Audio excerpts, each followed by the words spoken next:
데미안 헤르만 헤세.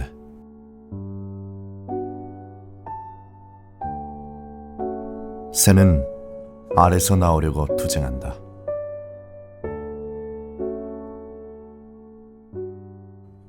내가 그렸던 꿈의 새는 여행을 떠나 내 친구를 찾았다. 가장 이상하고 신기한 방법으로 답장이 왔다. 어느 날 학교 쉬는 시간이 끝나서 자리로 돌아왔을 때 나는 책갈피 사이에 꽂힌 종이 쪽지를 한 장 발견했다. 종이는 우리가 가끔 수업 시간에 메모를 보낼 때 그렇게 접던 모양으로 접혀 있었다. 누가 보냈는지 짐작할 수 없었다. 이제까지 어떤 친구와도 이런 장난을 해보지 않았다.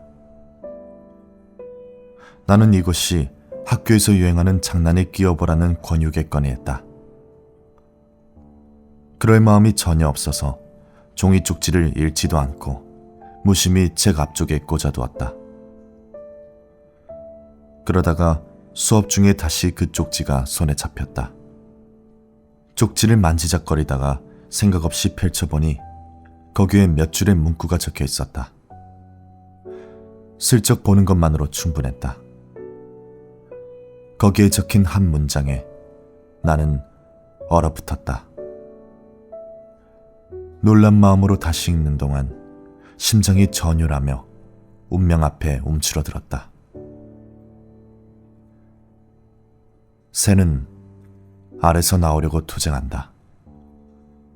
알은 세계다. 태어나려는 자는 한 세계를 깨뜨려야 한다. 새는 신에게 날아간다. 신의 이름은 아브락사스다.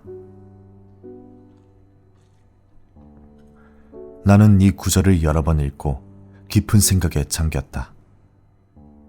의심할 여지도 없이 그것은 데미안에게서 온 답이었다. 우리들 외에는 아무도 그 새 그림을 몰랐다. 그가 그림을 받고 뜻을 이해해서 내게 알려준 것이다. 하지만 이 모든 일이 어떻게 맞아떨어지지? 그리고 무엇보다도 나를 괴롭힌 것인데 대체 아브락사스가 뭐지? 들어본 적도 읽어본 적도 없는 이름이었다. 신의 이름은 아브락사스다. 전혀 집중하지 못한 채 수업이 끝났다.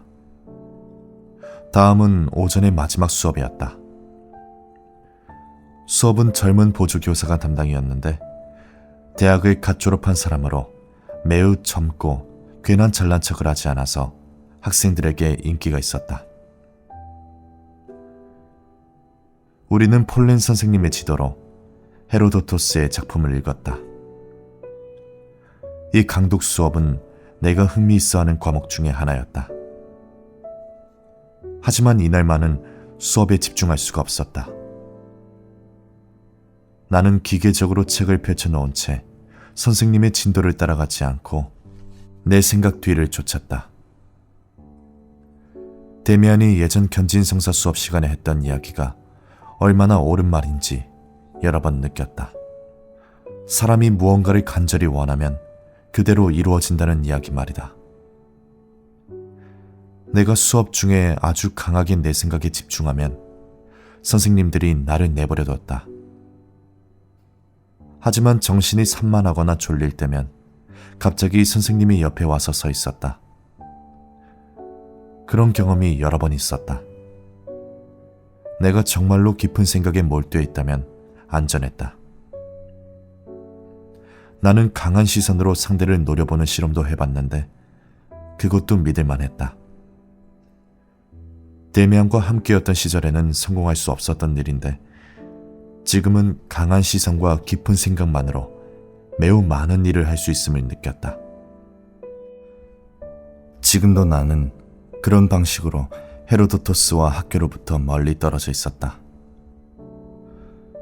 그런데 갑자기 선생님 목소리가 번개처럼 내리치며 내 의식을 뚫고 들어왔다.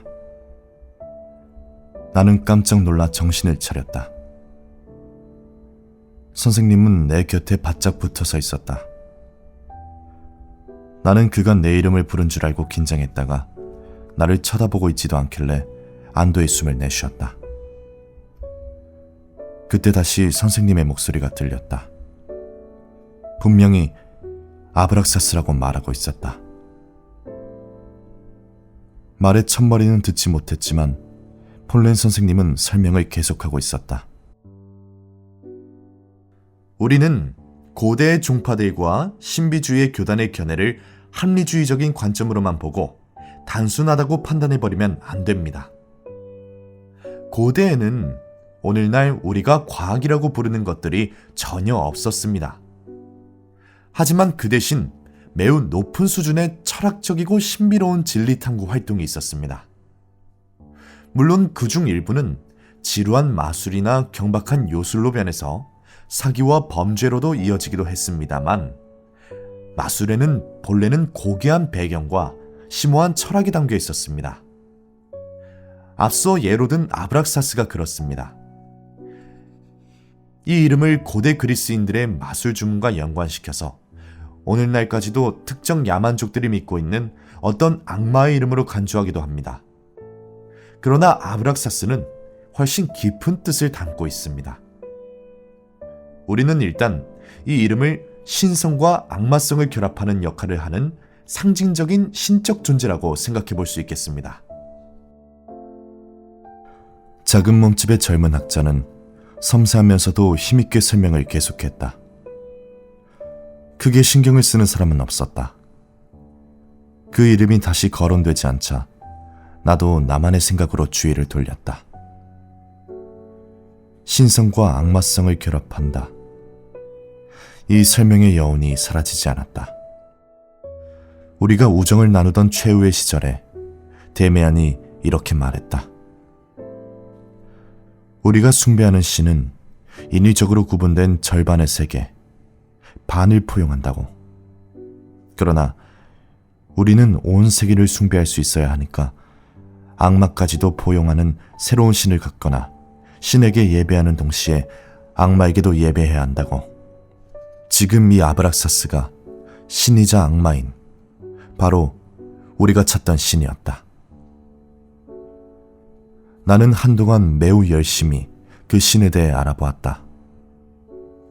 하지만 도서관을 다 뒤져도 아무 소득이 없었다. 그러나 내 본성은 원래 이런 식의 직접적이고 의식적인 탐구 방식에 맞지 않았다. 그건 손에 잡히고 느껴지는 작은 돌멩이 정도의 진리만 찾아낼 뿐이니까. 한때 그리도 몰두했던 베아트리체의 모습이 서서히 관심에서 멀어졌다. 아니, 서서히 뒤로 물러나서 지평선에 가까워지니까 그림자처럼 흐릿해져서 가라앉았다고 말하는 편이 더 낫겠다. 그녀는 더 이상 내 영혼의 갈망을 만족시키지 못했다. 그 대신 고립을 자초해서 몽유병자처럼 지내온 나의 내면에 새로운 것이 형성되기 시작했다. 삶에 대한 동경, 혹은 사랑을 향한 동경이었다. 또한 베아트리체를 숭배하는 동안 잦아들었던 성적 충동이 다시 솟구치며 새로운 대상을 갈망했다. 여전히 내 욕망은 충족되지 못했다. 그렇다고 내 마음을 속이고 친구들처럼 소녀들에게 뭔가를 얻어내는 방식으로 충족감을 얻기란 더욱 불가능해졌다. 나는 다시 생생한 꿈들을 꾸기 시작했다. 사실 밤보다 낮에 빠지는 몽상이 더 많았다. 상상들, 이미지들, 욕망들이 내 안에서 수시로 일며 나를 외부 세계로부터 떼어냈다. 나는 자연이 내 주변의 세계보다 내가 창조한 세계, 이미지들과 꿈들과 그림자들이 뒤섞인 세계에 더 실제적이고 생생하게 연결되었다. 그때 어떤 특정한 꿈, 항상 되풀이된 환상이 내게 점점 중요해졌다. 꿈속에서 나는 아버지 집에 돌아갔다. 푸른 하늘을 배경으로 문장 속의 새가 황금빛으로 환하게 빛나며 대문 위에 있었다. 집에서 어머니가 나를 맞이했다. 하지만 내가 어머니를 안으려 하니 어머니가 한 번도 본 적 없는 사람으로 변했다. 키가 훤칠하게 크고 힘이 셌는데 막스 데미안이나 내가 그린 초상과도 닮은 것 같았지만 자세히 보면 또 달랐다. 힘차 보이지만 정말로 여성스러운 여인이었다. 그 여인은 나를 끌어당겨 몸이 떨릴 정도로 진한 사랑의 포옹을 해주었다. 희열과 공포가 뒤섞여 느껴졌다. 그 포옹은 신에게 드리는 예배인 동시에 죄악이었다. 그 여인의 모습에서 너무나 많은 것들, 그러니까 어머니나 데미안과의 수많은 추억들이 연상되어 유령처럼 나타났다가 사라졌으니까. 그녀와의 포옹은 경건한 숭배를 어겼지만 짜릿한 희열이 느껴졌다. 이 꿈에서 깰 때면 나는 엄청난 행복감에 떨거나 끔찍한 죄를 저지른 듯한 죽음의 공포와 양심의 가책에 떨었다. 아주 서서히 이 내면의 이미지는 무의식적으로 내가 찾고 있는 신에 대한 외부적 단서로 연결되었다. 그것은 점점 일정하고 긴밀하게 결합되어서 나는 이 암시의 꿈에서 내가 아브락사스를 부르고 있음을 점차 감지했다. 쾌감과 공포, 남성과 여성, 성스러움과 충격의 뒤섞임, 연약한 순결을 관통하는 깊은 죄악, 이것이 내 사랑과 꿈과 아브락사스의 이미지였다. 내게 사랑은 맨 처음 내가 불안하게만 여겼던 짐승 같은 어두운 충동이 아니었다. 더 이상 베아트리체의 초상에 마음을 바쳤던 경건하고 정신적인 숭배도 아니었다. 사랑은 그 양쪽 다였다. 양쪽 모두이면서 그 이상이었다. 그것은 천사인 동시에 악마였고 남자와 여자가 합쳐진 존재였고 인간적이면서도 동물적인 것이고 최고의 선이자 극한의 악이었다. 이렇게 사는 것이 운명이고 이런 것들을 체험하는 것이 숙명 같았다. 깊은 동경심을 품은 동시에 깊은 두려움에 떨었고 사랑은 언제나 내 머리 꼭대기에 실제로 존재하며 나를 수시로 덮쳐왔다. 이듬해 봄, 나는 김나지움을 졸업하고 진학을 해야 했다. 아직도 나는 어디서 무엇을 공부하고 싶은지 정하지 못했다. 나는 코스염이 자라기 시작했고 완전한 성인이 되었다. 그런데도 여전히 뭘 해야 할지 몰랐고 특별한 목표도 없었다. 단 하나 확실한 건 내면의 소리, 꿈속의 이미지뿐이었다. 나는 이것이 이끄는 대로 맹목적으로 따라가야 한다고 느꼈다. 매우 어려운 일이었고 나는 매일 그것에 저항했다. 내가 미친 건 아닐까 한두 번 생각한 게 아니다. 나는 다른 사람과 전혀 다른 걸까? 하지만 다른 학생들이 할 수 있는 일은 나도 할 수 있었다. 조금만 집중하고 노력하면 플라톤을 읽어냈고 삼각함수 문제도 풀었고 화학식 분석도 이해했다. 내가 할 수 없는 건 단 하나뿐이었다. 남들처럼 내면에 숨겨진 목표를 끄집어내서 확실히 내놓는 일. 남들은 자신이 교수나 판사, 의사나 예술가가 되고 싶다고 명백히 말했고 그러려면 시간이 얼마나 필요하며 어떤 현실적인 장점이 있는지도 잘 알았다. 나는 몰랐다. 언젠가는 나도 뭔가가 되겠지만 내가 지금 그걸 어떻게 알 수 있다는 말인지. 이후 몇 년 동안 찾고 또 찾아도 아무것도 못 되고 아무 목표도 못 이룰 수도 있었다. 시간이 흘러서 목표를 이뤘는데 그것이 매우 사악하고 위험하고 무서운 일이었다고 드러날 수도 있었다. 나는 내 속에서 스스로 솟아나는 것, 바로 그것을 살아보려 했다. 그것이 왜 그토록 어려웠을까? 나는 자주 내 꿈에 나타나는 거센 사랑의 형상을 그려보려고 노력했다. 하지만 한 번도 성공하지 못했다. 성공했다면 데미안에게 보냈을 것이다. 그는 어디에 있을까? 알 수 없었다. 단지 데미안과 내가 어떤 방식으로든 연결되어 있는 것은 알았다. 언제쯤 다시 그를 만날 수 있을까? 베아트리처와의 몇 주, 몇 달간의 고요한 정적은 이미 오래전에 사라졌다. 그 당시 나는 섬에 도착해서 평화를 발견한 줄 알았다. 하지만 언제나 그랬듯이 어떤 상태가 마음에 들거나 어떤 꿈 때문에 희망을 얻기가 무섭게 그것들은 곧바로 퇴색하고 희미해졌다. 이런 상황을 한탄해봐야 무슨 소용인가. 나는 지금 충족되지 않는 갈망, 나를 완전히 미치광이로 몰고 가는 강렬한 기대감의 불꽃 속에 살고 있었다. 꿈속 여인의 모습을 나는 너무도 생생하게 내 손을 보는 것보다 더 선명하게 바라보며 이야기를 나눴고 그 앞에서 눈물을 흘리고 그녀를 저주했다. 나는 그녀를 어머니라고 부르며 울었고 무릎을 꿇고 경배했다. 그 여인을 애인이라고 부르면서 모든 욕망을 충족시키는 깊은 입맞춤을 아련하게 느끼기도 했다. 악마, 매춘부, 흡혈귀, 살인마라고 부르기도 했다. 그녀는 나를 다정하게 그지없는 사랑의 꿈으로 유인하기도 했고 말할 수 없이 뻔뻔한 행위로 끌고 가기도 했다.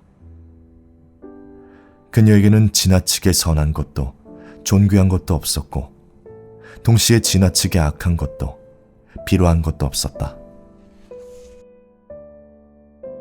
그의 겨울 내내 나는 표현하기 어려운 내면의 폭풍 속에서 지냈다. 고독함에 익숙해진 지 오래여서 새삼스레 고독이 나를 압박할 수는 없었다. 나는 데미안과 매와 나의 숙명이자 애인인 커다란 꿈의 이미지와 더불어 살았다. 이것만으로도 나는 버텨나갈 수 있었다. 그것들이 모두 광활한 세계를 향해 있었고 아브락사스를 가리키고 있었다. 하지만 이 꿈들 중에 단 하나도 내 생각의 한 조각마저도 내게 순응하지 않았고 내 마음대로 불러들일 수 없었으며 내 마음대로 색칠할 수도 없었다. 그것들이 나를 찾아와 나를 사로잡고 나를 지배했다. 나는 그것들에 의해 살아가는 존재였다. 그러나 나는 늘 외부 세계를 향해서는 굳건했다. 나는 사람을 전혀 두려워하지 않았다. 친구들까지 이것을 느끼고 은근히 존경의 눈길을 보내서 나를 미소짓게 했다. 나는 마음만 먹으면 언제고 그들의 마음을 꿰뚫어보고 그들을 깜짝 놀라게 할 수 있었다. 그저 그럴 생각이 없었을 뿐이다. 나는 언제나 나 자신만의 일에 몰두하고 있었다. 그런데 이제는 한 번이라도 진짜로 살아보고 싶었다. 세상에 내 안에 뭔가를 꺼내 보이고 세상과 진짜로 얽혀서 다퉈보고 싶은 마음이 간절했다. 저녁에 거리를 산책하다가 여러 번 마음을 진정시키지 못하고 끝내 한밤중까지 헤매고 다닐 때면 이번엔 틀림없이 나만의 애인과 마주치겠지. 다음 골목 모퉁이에서는 만날 수 있겠지. 다음 창문에서 그녀가 나를 부르겠지 하고 생각했다. 이 모든 것이 때론 참을 수 없는 고통이어서 나는 자살 충동을 느낄 때도 있었다. 피난처는 예상치 못한 곳에서 우연히 왔다. 하지만 우연이란 존재하지 않는다. 뭔가를 간절히 원해서 발견한 것이라면 그것은 우연히 이루어진 것이 아니라 자기 자신이, 그의 필사적인 소원이 필연적으로 그곳으로 이끈 것이다. 나는 시내를 걷다가 두세 번쯤 교회의 조그만 교회에서 울려나오는 오르간 소리를 들었다. 걸음을 멈추지는 않았다. 그런데 또다시 그 앞을 지나가다가 오르간 소리를 들었다. 바흐의 곡이 연주되고 있었다. 교회 문은 잠겨 있었다. 골목에 행인이 거의 없어서 나는 외투깃을 올리고 교회 옆 길가의 바위에 앉아 귀를 기울였다. 소리가 크지는 않았지만 좋은 오르간이라는 것을 금방 알 수 있었고 연주는 신비하고 독특했다. 높은 수준의 개성적인 의지와 인내를 표현하는 훌륭한 기도처럼 울려 퍼지는 대가의 솜씨였다. 오르간 연주자는 이 음악 속에 보물이 숨겨져 있음을 알아서 마치 생명을 얻으려는 사람처럼 이 보물을 얻기 위해서 끊임없이 애쓰고 두드리고 노력하고 있다고 느껴졌다. 나는 연주의 기교는 잘 몰랐지만 영혼의 진실한 표현은 어릴 적부터 본능적으로 쉽게 이해했고 음악을 내면으로 아주 분명하게 느꼈다. 바흐 다음에 공명을 모르는 현대음악이 연주되었다. 레거인 듯했다. 교회는 완전히 어둠에 덮였고 옆집 창문에서 새어나오는 희미한 빛이 전부였다. 나는 연주가 그칠 때까지 기다렸고 연주자가 밖으로 나오는 것을 보려고 교회 앞을 서성였다. 그는 젊었지만 적어도 나보다는 나이가 들어 보였고 다부진 체구에 통통했다. 그는 마치 기분이 나쁜 사람처럼 성급한 발걸음으로 힘차게 그곳을 떠났다. 그 이후에 나는 때때로 저녁 무렵에 그 교회 앞에 앉아있거나 주변을 배회했다. 한 번은 문이 열려 있길래 교회 안으로 들어갔다. 오르간 연주자가 위층에서 가물거리는 가스등 밑에서 연주하는 것을 주위에 떨며 1시간 동안이나 행복하게 들었다. 그의 연주에서 그의 이야기만 들렸던 것은 아니다. 연주되는 모든 음들이 서로 인연이 닿아 있고 남 모르는 관계를 맺고 있는 것 같았다. 모든 곡이 종교적이고 헌신적이고 경건했지만 일요일마다 교회에 오는 신자나 목사들처럼 경건한 것이 아니라 중세 순례자나 탁발승들처럼 경건했고 모든 종파를 넘어서 존재하는 세계의 감정을 향한 물불가리지 않는 헌신처럼 경건했다. 바흐 이전 거장들의 곡과 옛 이탈리아 작곡가들의 곡이 자주 연주되었다. 그 곡들 속에서 한결같이 똑같은 이야기가 들렸는데 바로 음악가의 영혼에 담긴 것을 표현하고 있었다. 동경, 세계의 가장 내밀한 포착, 세계로부터의 가장 난폭한 분리, 자신의 어두운 영혼에 타들어가는 듯한 쉼치, 헌신의 도치와 불가사의한 것을 향한 깊은 호기심 같은 것들이었다. 언젠간 나는 그 오르간 연주자가 교회를 나설 때 몰래 따라갔다. 그가 시내 변두리에서도 멀리 떨어진 작은 술집으로 들어가길래 나도 나 자신을 억제하지 못하고 따라 들어갔다. 나는 이 술집에서 비로소 그를 똑똑히 볼 수 있었다. 그는 검정 펠트 모자를 쓴 채 와인 한 병을 앞에 넣고 조그만 홀의 구석 탁자에 앉았다. 그의 얼굴은 내가 상상하던 그대로였다. 못생겼고 다소 야성적이며 탐구적이고 굳은 표정에 집요하고 의지에 가득 차 있어 보였지만 이 가장자리에는 아이 같은 부드러운 느낌이 남아 있었다. 남성적이고 강하게 느껴지는 것은 모두 눈과 이마에 모여 있었고 안정감 없는 하관에는 부분적인 연약함과 섬세하고 불완전함이 함께 깃든 얼굴이었는데 우유부단해 보이는 턱은 눈초리에 대한 이율배반인 것처럼 소년처럼 느껴졌다. 특히 내 마음에 든 것은 긍지와 저기에 가득 찬 암갈색 눈동자였다. 나는 말없이 그의 맞은편에 앉았다. 술집 안에는 우리 둘밖에 없었다. 그가 나를 쫓아버리냐는 듯이 노려보았다. 그러나 나는 그가 성이 나서 투덜거릴 때까지 그를 뚫어지게 쳐다보았다. 대체 왜 그리 기분 나쁘게 사람을 노려보지? 내게 무슨 용건이라도 있는 거요? 아니요, 특별히 원하는 건 없습니다. 난 당신에 관해 이미 많이 알고 있거든요. 그는 이마를 찌푸렸다. 당신도 음악광이요? 음악에 미친다는 건 내가 보기엔 구역질 나는 짓이요. 나는 까딱도 하지 않았다. 종종 당신의 연주를 들었습니다. 저쪽 교회에서요. 나는 당신을 귀찮게 하려는 게 아니라 당신에게서 뭔가 특별한 것을 발견할 수 있지 않을까 하고 생각했어요. 그게 뭔지는 분명하게 말할 수 없지만 말입니다. 내 말을 귀담아 듣지 마세요. 나는 교회에서 당신의 연주를 듣는 것으로 충분하니까요. 하지만 난 언제나 교회 문을 잠그는데. 얼마 전에 한번 잠그는 것을 잊으셔서 교회 안으로 들어가서 들었습니다.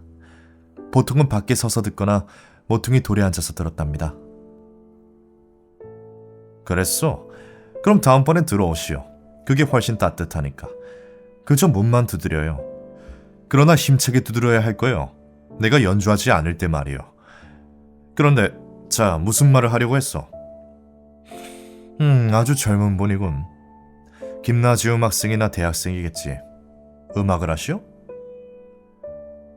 아니요, 그저 듣는 걸 좋아합니다. 하지만 오직 당신의 연주처럼 거침없는 음악, 듣고 있자면 한 사람이 천국과 지옥을 잡아 흔든다고 느끼게 해주는 음악만요. 그런 음악을 즐겨 듣는 이유는 그것이 도덕과 무관해서일 겁니다. 온갖 것들이 다 도덕적이라서 그렇지 않은 걸 찾고 있거든요. 도덕성이라는 것에 항상 억눌렸달까요? 정확히는 표현할 수가 없는데, 그러니까 혹시 당신도 신인 동시에 악마인 하나의 신이 존재한다고 생각하지 않나요? 전 그러한 신이 있다는 이야기를 들은 적이 있어요. 그는 널따란 모자를 조금 젖히고 이마로 내려온 검은 머리칼을 쓸어 올리더니 나를 뚫어지게 쳐다보다가 식탁 너머로 얼굴을 바짝 들이댔다. 나직한 목소리에 긴장감이 배어있다. 지금 말한 그 신의 이름이 뭐요? 유감스럽지만 저는 그 신에 대해 아는 게 거의 없어요. 그냥 이름만 압니다. 그 신은 아브락사스라고 불립니다. 그는 누군가가 우리의 대화를 엿듣기라도 한다는 듯이 조심스레 사방을 둘러보더니 내게 한층 더 바짝 다가앉으면서 속삭이듯 말했다. 내 그럴 줄 알았지. 당신 누구야? 저는 김나지움 학생입니다. 어디서 아브락사스를 알았지? 우연이요. 그는 테이블을 쳤다. 와인잔이 넘쳐 흘렀다. 우연이라니. 이봐, 헛소리 작작해. 아브락사스는 우연히 알게 되는 이름이 아니라고. 내가 좀 더 이야기해주지. 내가 좀 아는 게 있으니까. 그는 말을 멈추고 의자를 다시 뒤로 밀었다. 내가 기대에 가득 찬 시선으로 바라보자 그는 얼굴을 찌푸렸다. 여기서 말고 다음에 이야기하지. 자, 이거나 드시오. 그는 입고 있던 외투 주머니에 손을 쑤셔 넣더니 군밤 몇 개를 꺼내서는 내게 던져주었다. 나는 무척 만족스러운 마음으로 말없이 그것을 집어먹었다. 그래, 당신은 그걸 어떻게 알게 됐지? 나는 주저없이 이야기했다. 난 고독했고 방황했어요.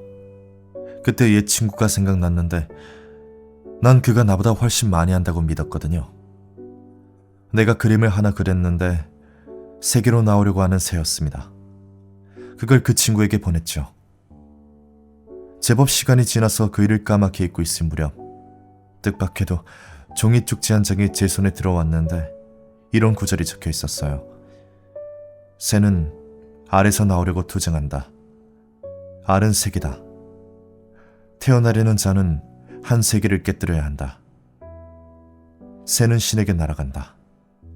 신의 이름은 아브락사스다. 남자는 대꾸하지 않았다. 우리는 밤을 까서 술안주로 먹었다. 그가 물었다. 한 잔 더 하겠나? 아니요, 괜찮습니다. 술을 그리 좋아하지는 않거든요. 그는 다소 실망했다는 듯이 웃었다. 좋을 대로 해. 그 점은 나와 다르군. 난 여기 더 있을 테니 당신은 그만 가보시오. 다음번엔 그의 연주를 듣고 함께 걷는데 그는 별로 말이 없었다.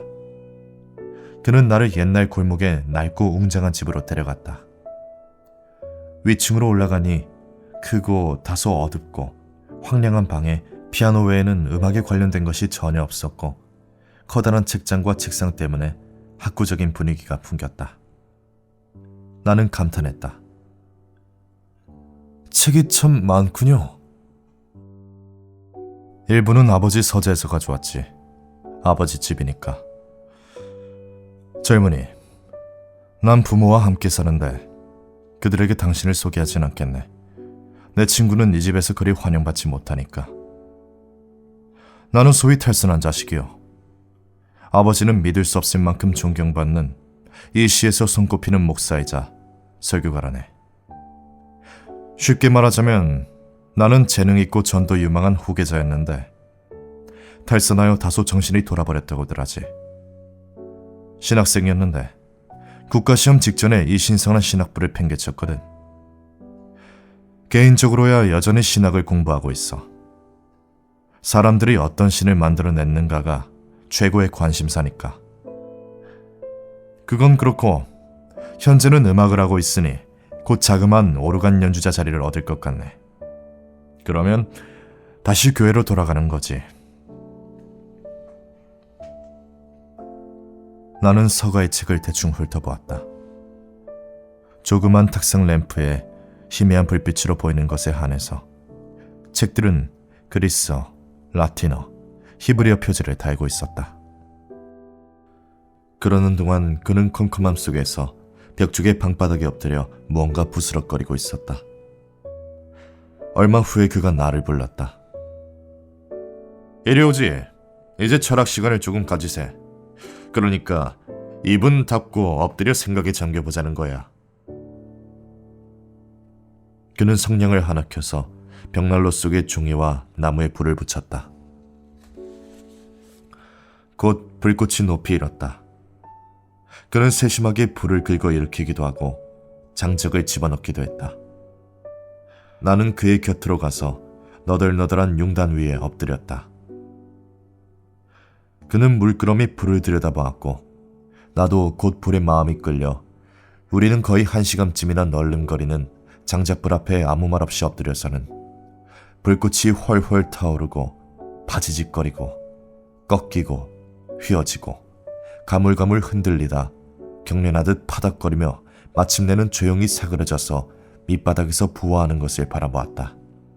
인간이 만들어낸 숱한 발명들은 멍청하게 짝이 없지만 불을 피우는 건 예외 같군.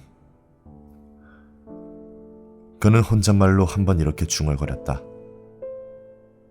그 말 외에는 우리 두 사람은 한마디도 하지 않았다.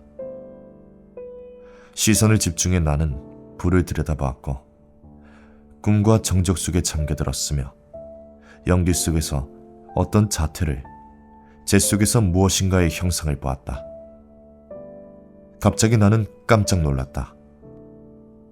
그가 관소를 불 속에 던져넣자 조그맣고 가느다란 불꽃이 솟구쳐 올라왔는데 그 속에서 황금빛 매의 머리를 가진 새가 보였다. 사그러져가는 난로의 불 속에서 황금빛으로 장렬하는 실가닥들을 한데 모아 그물 모양으로 만들었다.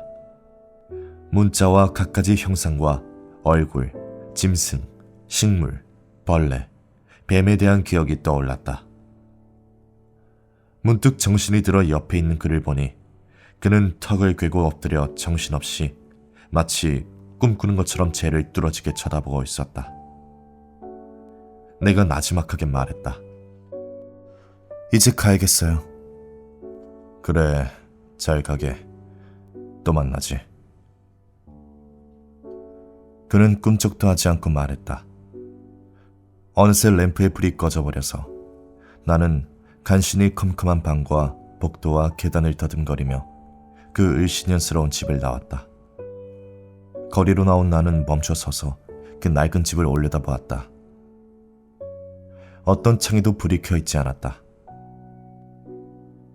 조그만 노스의 문패가 문 앞 가스등 불빛에 반짝였다. 피스토리우스 주임 목사. 기숙사로 돌아와 저녁을 먹은 후 내 조그만 방에 혼자 있게 되어서야 비로소 나는 아브락사스나 피스토리우스에 대해 들은 것이 없고 서로 10마디도 나누지 않았음을 깨달았다. 하지만 나는 그 방문이 무척 만족스러웠다. 그는 다음에 만날 땐 옛 오르간 음악 중에서 가장 뛰어난 곡인 북스테우데의 파사칼리아를 들려주기로 약속했다. 내가 미처 명확히 깨닫지는 못했지만 그 은둔자의 음울한 방 안 난로 앞에 함께 엎드려 있을 때 피스토리우스는 이미 첫 수업을 시작했다. 불꽃을 들여다본 일이 참 좋았다. 그 일은 내가 항상 가지고 있으면서도 한 번도 제대로 성찰하지 않았던 나의 내면의 성향들을 강화하고 확인시켜 주었다. 점차 나의 성향들이 조금씩 내게 분명해졌다. 어릴 때부터 자연의 기이한 현상에 몰두하는 버릇이 있었다. 관찰하는 게 아니라 그것들의 마법 같은 힘과 심오하게 헷갈리는 언어에 푹 빠지는 것이다. 옹이투성이의 기다란 나무뿌리, 돌 속의 혈관처럼 색색으로 층해진 암맥, 물 위에 뜬 기름 얼룩, 유리의 섬세한 균열, 온갖 것들이 마법 같은 힘으로 단번에 나를 사로잡았다. 특히 물과 불, 연기, 구름, 먼지, 무엇보다도 눈을 감았을 때 보이는 빙빙 맴도는 갖가지 빛깔의 무늬가 좋았다. 피스토리우스를 방문하고 며칠 후부터 그때의 기억들이 떠오르기 시작했다. 그날 저녁 이후로 느껴지는 이 힘과 기쁨, 감정의 고향은 전적으로 활활 타오르는 불을 오랫동안 응시했던 것에서 시작되었다. 정말이지 불을 응시한 것만으로도 놀랄 만큼 유쾌하고 만족스러웠다. 이 새로운 경험이 내가 본래의 인생 목표를 향해 가는 동안 발견했던 몇몇 경험들에 보태졌다. 어떤 형상들을 세밀히 관찰하는 건 말이다. 불합리하고 심하게 괴상한 자연 형상에 몰두하면 나의 내면이 이 형상을 만들어낸 어떤 의지와 조화되는 존재라는 깨우침을 준다. 그러다 보면 그것이 곧 내 기분이고 나의 창조물이라 여겨지면서 나와 자연의 경계가 흔들리고 녹아서 망막에 맺힌 형상이 바깥의 인상에서 왔는지 내면의 인상에서 비롯되었는지 파악할 수 없게 된다. 우리가 창조적인지, 우리의 영혼이 얼마나 쉴 새 없이 세계의 창조에 관여하는지를 이보다 더 쉽고 간단하게 발견해내는 방법은 없다. 나와 자연에 작용하는 신은 나눌 수 없는 동일한 신이니까. 만일 세계가 붕괴되어도 우리 중에 누군가가 재건할 수 있다. 산과 강, 나무나 잎, 뿌리와 꽃. 그렇게 모든 자연물의 원형이 우리 속에 존재하며 영혼에서 나오기 때문이다. 그 영혼의 본질은 영원하고 정확히는 몰라도 대개 사랑의 힘과 창조의 힘으로 느껴진다. 몇 년 후 나는 나의 관찰이 이미 증명되어 있음을 알았다. 레오나르도 다빈치가 많은 이들이 침뱉은 담벼락을 바라보는 일이 얼마나 크게, 얼마나 강력하게 흥미로운가를 쓴 책이 있었다. 그는 벽의 축축한 얼룩 앞에서 마치 피스토리우스와 내가 불을 보며 느낀 것과 똑같이 느낀 것이다. 다음번에 만났을 때 오르간 연주자는 내게 설명했다. 우리는 개인을 너무 좁게 한정해버려. 아주 개별적 특징이나 보통 사람들과 판이하게 다른 것만을 개성이라고 생각하지. 하지만 우리를 이루는 것은 다 세계의 성분이야.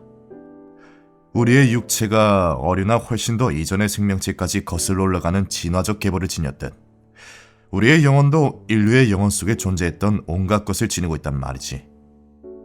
이제까지 존재했던 모든 신과 악마는 그리스인에게 있었건 중국인에게 있었건 아프리카 줄루족에 있었건 모두 잠재적 가능성으로서, 소망으로서, 대안으로서 우리 안에 남아있어.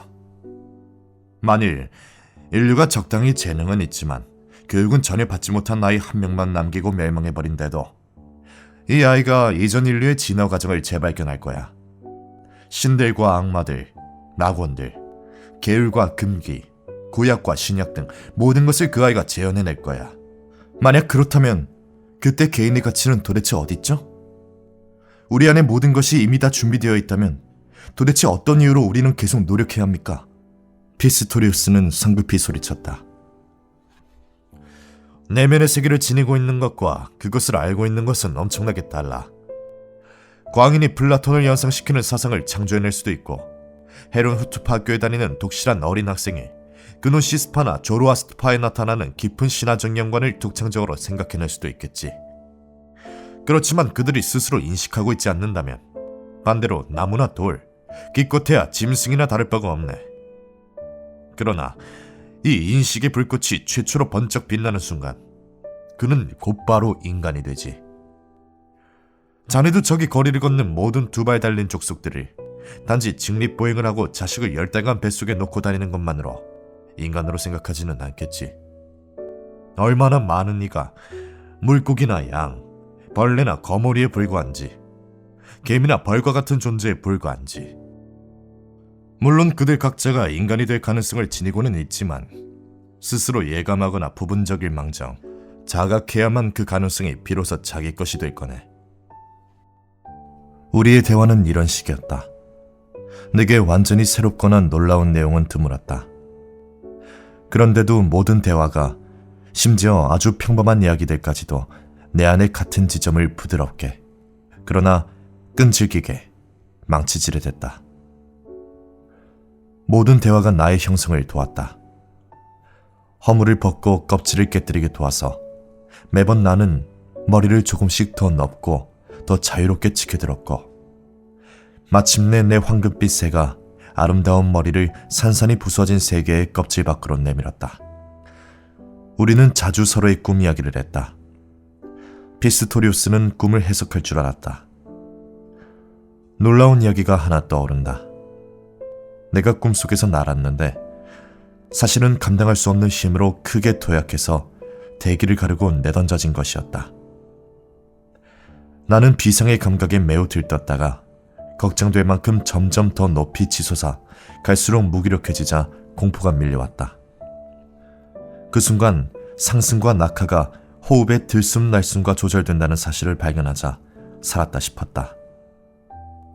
피스토리우스는 그 꿈을 이렇게 해석했다.